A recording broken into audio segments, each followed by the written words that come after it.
Hello, you're listening to Ending Physician Overwhelm, and I'm your host, Dr. Megan Mello. I'm a physician and a life coach for physicians and other professionals. In this podcast, we look at why, as physicians, we often get stuck in feelings of overwhelm, anxiety, and burnout, and how we can break out of toxic thought patterns. My hope is that each episode gives you an opportunity to heal and get more clear on how you want to show up in your life and your work. And now, let's get started.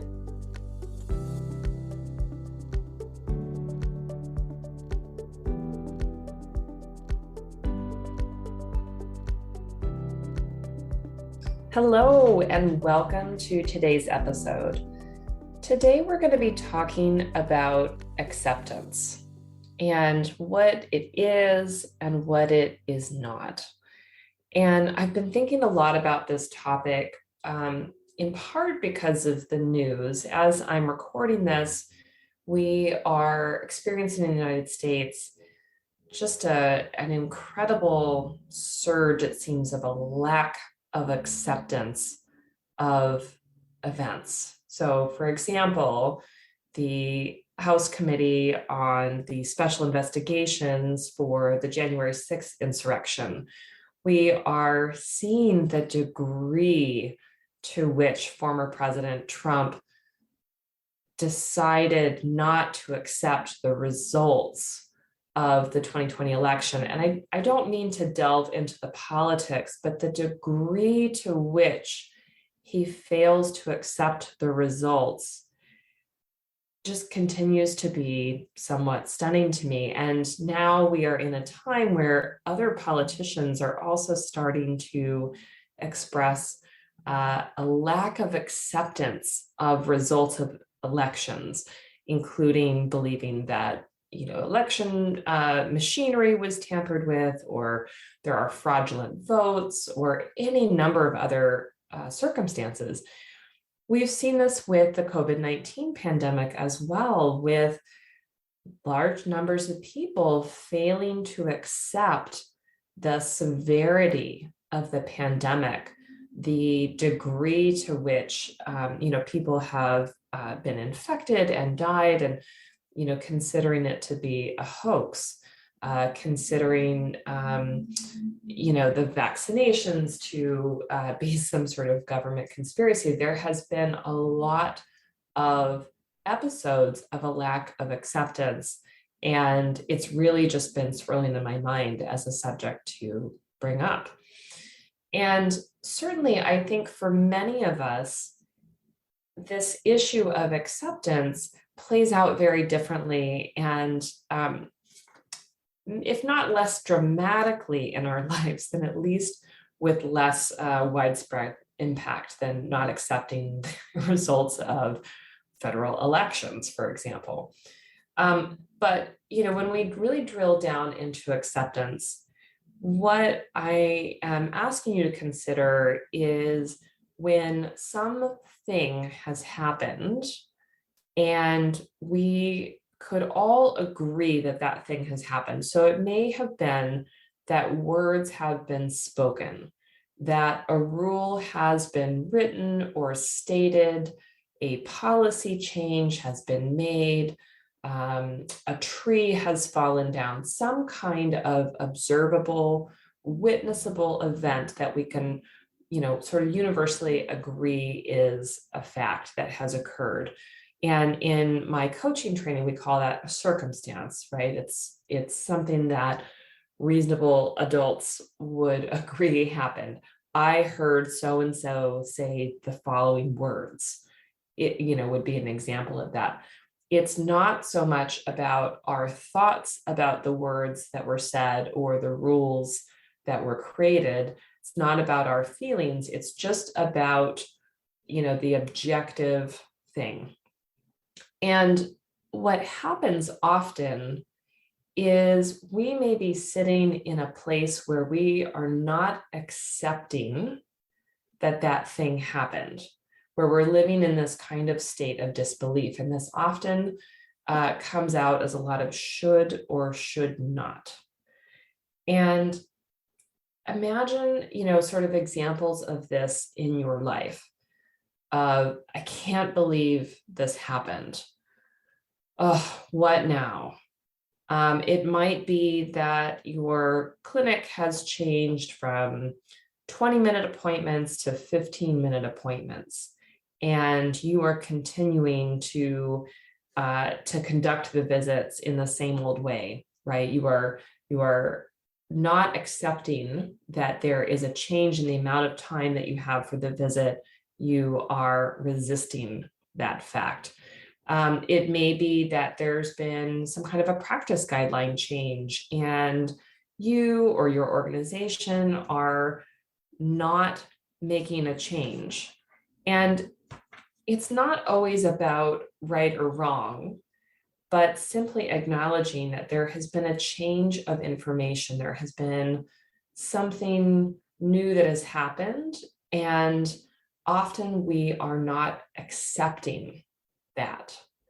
And the reason why this matters is that when we do not accept things that have happened, we are often spending a lot of mental and emotional energy in resistance, often without being really very aware of it. And you might notice that you are constantly feeling irritable, frustrated, angry, but not really understanding why. And in the meantime, you've got thoughts swirling around, again, about should or shouldn't this should be happening, this other thing should be happening, this shouldn't be happening, they shouldn't do that, I should do this. A lot of should, and should is a good sign for you to be aware of where you may be in resistance about a situation. So think about where this comes up in your life. And, the thing about, there are three sort of major things about acceptance that I want to lay out for you. One is that accepting that something has happened or something has changed doesn't have to mean that you agree with it. And so say, for example, your clinic has decided that each provider does not need their own medical assistant, that 2 medical assistants will room patients for 5 providers.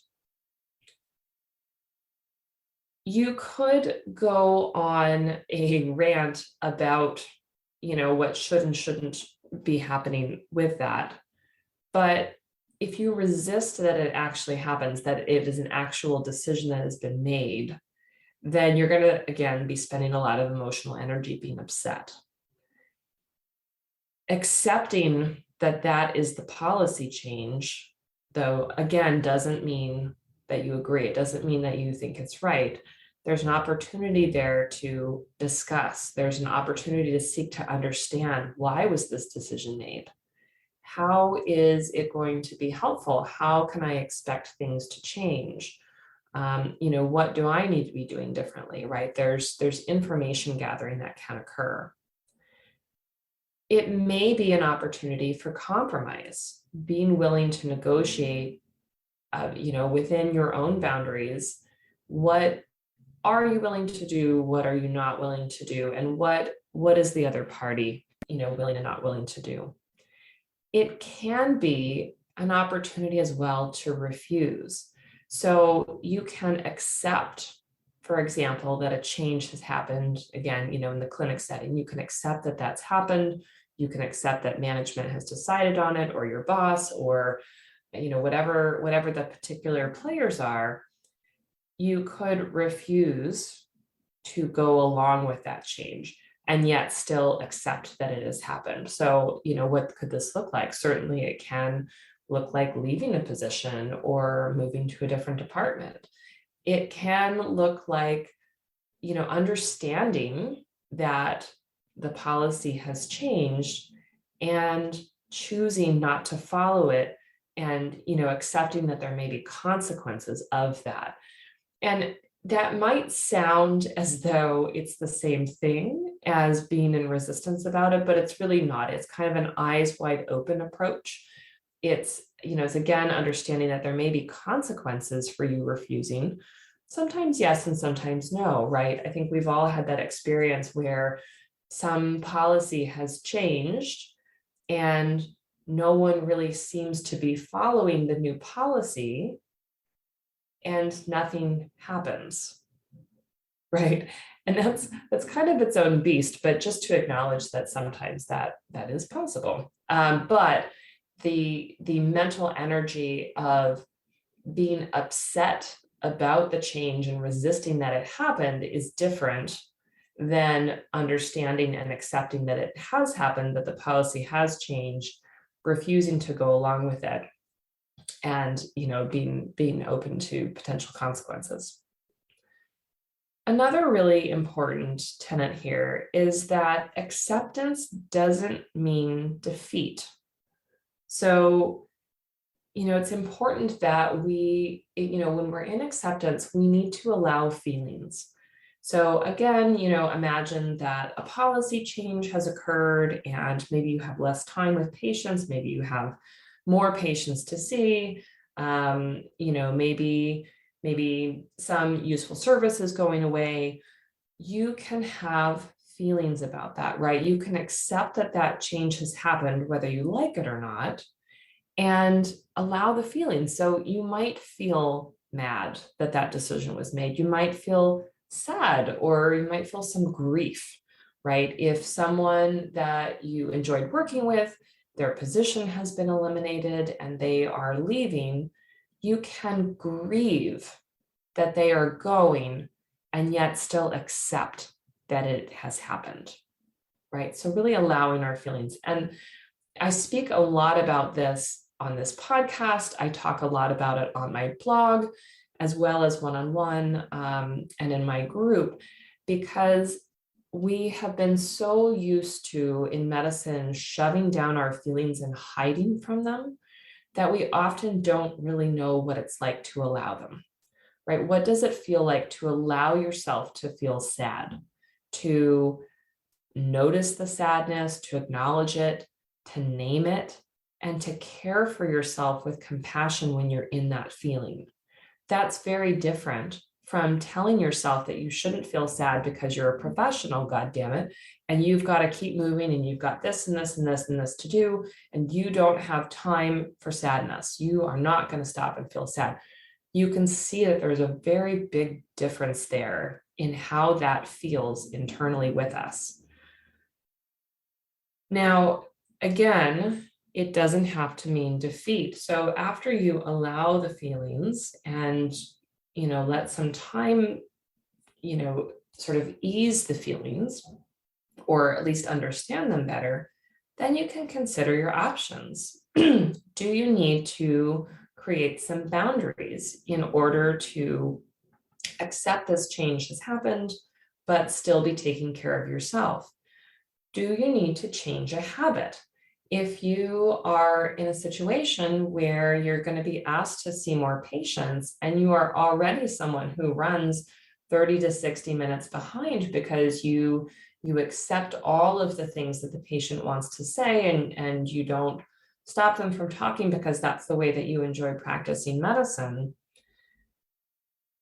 eventually you are going to either be donating lots of time to your organization and your patients, or you are going to need to make a change to the habit. You are going to need to, be able to say, we have time to discuss this and this today. I wish that we could handle more, but we're going to have to set up another time to talk, right? That is a change of habit.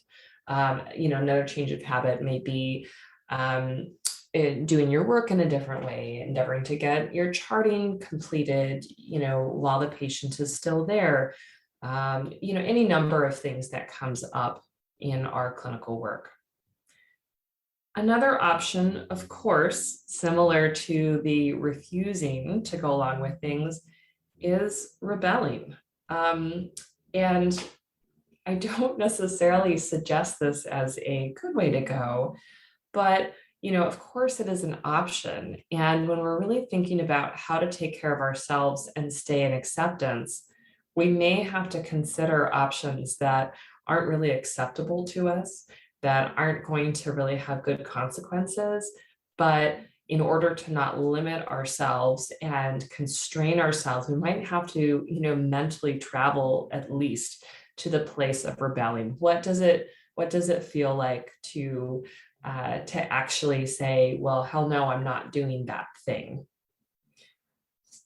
A third thing to consider when we are thinking about acceptance of something is that acceptance does not mean that you condone, right? So you may accept that your child has broken a rule, broken a curfew, or a friend has cheated on their spouse, or some other event that has occurred. You may accept that that happened, right? You're not disbelieving that it occurred, but that doesn't mean that you condone it. That doesn't mean that you think it was the right thing. It doesn't mean that that there aren't consequences for your relationship with your child, or for the child themselves, or your relationship with your friend, or anything of that nature.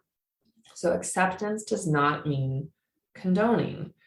What we don't want to do in acceptance, of course, what is not acceptance, is sticking our head in the sand and pretending it didn't happen, right? And it may feel like, well, if we accept that this horrible thing occurred, then we just have to ignore it in order to move on. No, I mean, we all have the experience that things happen and things change as a result of it, right? There are natural consequences. If, again, going back to the weird example, if your friend cheated on their spouse, right, that is going to cause some kind of disruption, you would presume, in your friend's relationship to their spouse, and that may have ripple effects on both of their relationships with other people, including with you. So, for example, maybe they reconcile and there is a period of time where other couples are not sure how to react to them, right? That is a ripple effect of the infidelity. Another outcome could be that, the couple breaks up, and some friends go with one member of the couple and some friends go the other way. And there is a change. We're not sticking our head in the sand and ignoring the fact that, these things occurred. But that doesn't mean that we just blithely, go along with what happened and pretend that we're totally fine with it, right? We don't have to condone the actions or the words, or whatever occurred, in order to be accepting of the situation. So I hope that this helps. I find that, certainly in my experience, I've spent a lot of time in resistance of things that were occurring, resisting that things had changed in my clinic, resisting that people that I cared about and admired had, left the practice, for example, resisting that parenting was as challenging as I found it to be, and not just this magical, lovely experience. And, where are my parents of young children? Who's with me? That it can be very challenging. And that doesn't mean that we don't love our children, but, let's not resist the feelings of sometimes feeling like you want to run away, right? We don't have to judge ourselves for those feelings. We can accept that they are, what we experience. So where does this come up for you in your life? What have you been in resistance about that is taking up a lot of mental energy for you? How could you get to a place of acceptance, even if you don't agree, even if you don't condone, and even if you don't give up, right? We don't have to be defeated in order to accept that something has happened.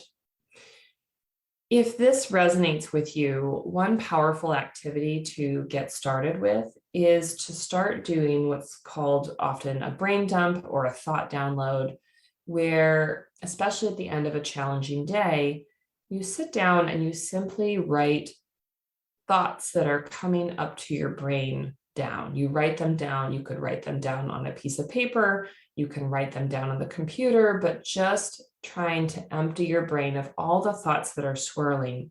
And often that activity will help you to see the things that you are in resistance about, right? If you look at your paper after you've done this and your paper is full of, I can't believe this happened. This shouldn't be happening.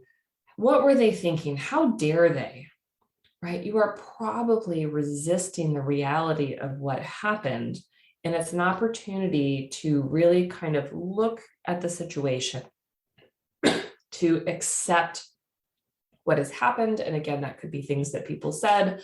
It could be rules that have changed, policies that have changed. It could be, that a tree fell down and destroyed part of the clinic. Excuse me. It could be any number of items, but what actually happened? What are your thoughts about it? And what are the feelings that are coming from the thoughts, right? Because when we are in that place of resistance and our statements are a lot about should and shouldn't, and I can't believe this, and, how dare they? What are the feelings that result from those thoughts? Anger, frustration, irritability, overwhelm, anxiety, all the kinds of things that make life feel extra hard, right? Where can you find room for some acceptance so that you're not spending all this mental and emotional energy arguing with reality of what's happened, and being able to move forward, being able to think clearly about how you want to respond to the thing that's happened? How do you want to think about the situation? How do you want to feel about the situation? What actions do you want to take? Do you want to understand more? Do you want to find a compromise? Do you want to leave? Do you want to negotiate? Do you want to set some boundaries, right? There are many opportunities for you to respond in a way that's not purely reactive, right? Which is kind of the default of most human brains. So take the time to do this activity, again, called a brain dump or a thought download, where you are considering, something that you find yourself in resistance to. Really powerful activity. And imagine what it would be like to have your brain not feel so hijacked by these experiences, right? We all know as working adults that stuff happens. And a lot of the stuff that happens may be things that we have a lot of negative thoughts about. We don't want to change. We don't think that policy is going to work well for us. We're worried about the outcomes that might happen from that. Imagine if you didn't have automatic negative thoughts about it, or if you did, you were able to, sort of be more in control and more functional with them, recognizing that the negative thoughts are happening and being able to explore it and say, gosh, there's a lot of resistance here. What do I want to think about this? How is this going to help me? How is being in resistance going to help me? How is being in acceptance going to help me? Right? And then deciding which pathway. Do you have to get out of resistance? No. But does it serve you? Most of the time, the answer is going to be no. Does it serve the individual politicians to be in denial about the results of their elections? I would say no, from my external observations of what they are experiencing, right? They are definitely arguing with reality, and I doubt that it feels very good.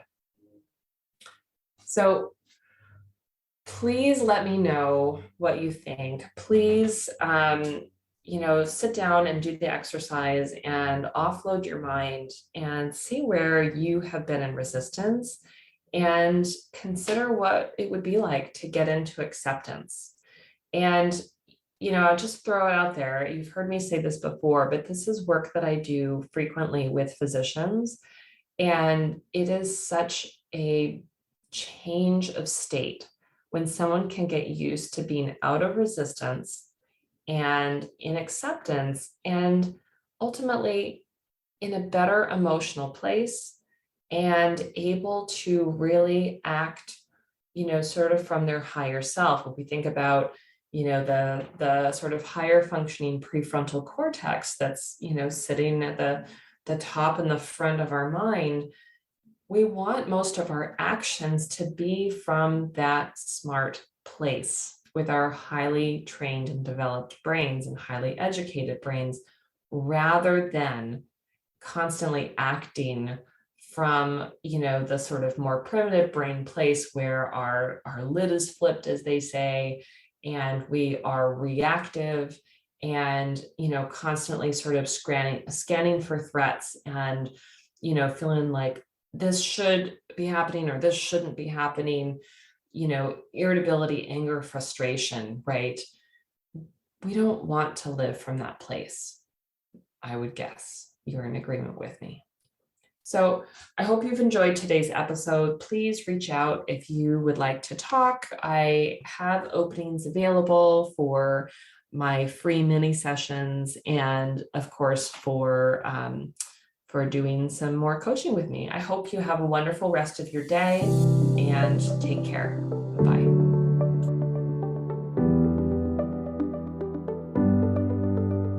Thank you for listening to Ending Physician Overwhelm. If you've learned something today or felt moved, please share this episode with a colleague and be sure to like and subscribe so that you don't miss an episode yourself. If you'd like to know more about me and my coaching practice, you can find more information at www.healthierforgood.com. Until next time, take care.